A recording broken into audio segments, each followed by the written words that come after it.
পাশাপাশি রাখলেই বোঝা যাবে কতটা দ্রুত শুকিয়ে যাচ্ছে এই নদী। ফোরাত নদী নিয়ে রাসূল সাল্লাল্লাহু আলাইহি সাল্লামের দ্বিতীয় হাদিসটির বর্ণনা অনুযায়ী ফোরাত নদী শুকিয়ে গেলে বেরিয়ে আসবে এক স্বর্ণের পাহাড়।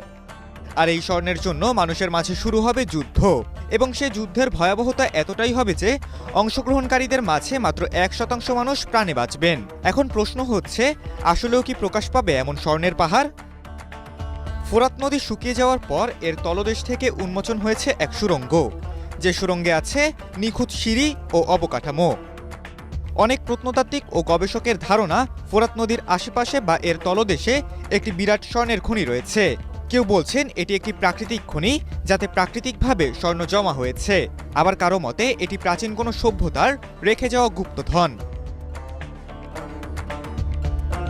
তবে কি এই সুড়ঙ্গ পথ ধরে পাওয়া যাবে সে স্বর্ণখনি?